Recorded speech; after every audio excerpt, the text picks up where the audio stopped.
Hi friends, hello everyone, welcome to my YouTube channel. Ice cream તમારે ઘરે try કરવી હોય તો ચાલો વિડીયો જોઈએ. સૌથી પહેલાં તો મિક્સર જારમાં આપણે બદામ લઈશું, કાજુ લઈશું અને એકદમ આપણે ભૂકો કરી લઈશું. ત્યારબાદ એક લોયામાં આપણે આવી રીતના માખણ ગરમ કરીશું. પછી એમાં આપણે દૂધ એડ કરીશું. મલાઈ એડ કરવી હોય તો મલાઈ એડ કરી શકો છો. બધા ડ્રાય ફ્રૂટ છે એકદમ સરસ ઉકળી છે. ત્યારબાદ એમાં ખાંડ મિક્સ કરીશું, જેટલું તમારે મીઠું બનાવવું હોય આઈસ્ક્રીમ એટલું. ત્યારબાદ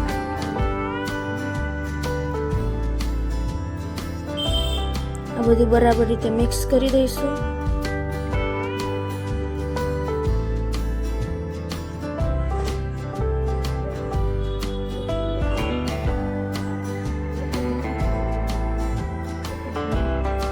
ત્યારબાદ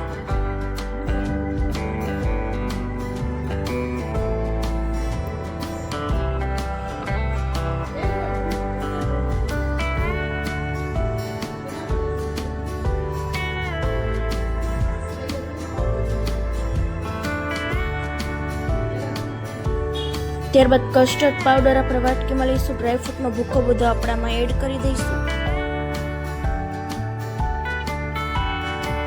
ત્યારબાદ કેસર એડ કરવું હોય તો તમે એડ કરી શકો છો. ત્યારબાદ બધું બરાબર રીતે મિક્સ કરી દઈશું.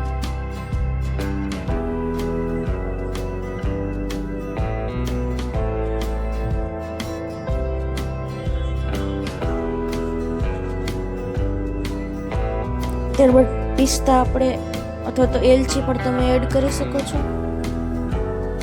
થોડો વધારે ડ્રાયફ્રૂટનો પાવડર લઈશું, મિક્સરમાં એડ કરી દઈશું.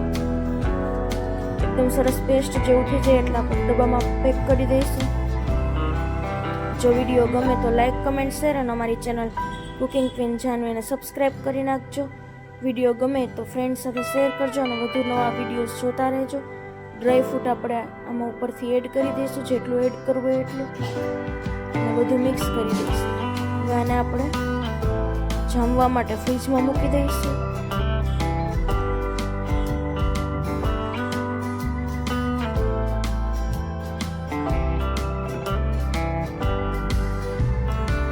ત્યારબાદ એકદમ સરસ જામી ગયું છે, તમે જોઈ શકો છો.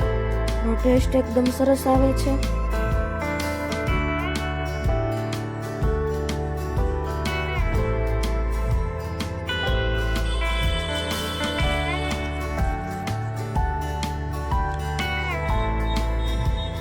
અમારો વિડીયો જોવા માટે થેન્ક યુ. એક વખત આ રેસીપી ઘરે જરૂર ટ્રાય કરજો, બાળકોને બહુ જ ભાવે છે.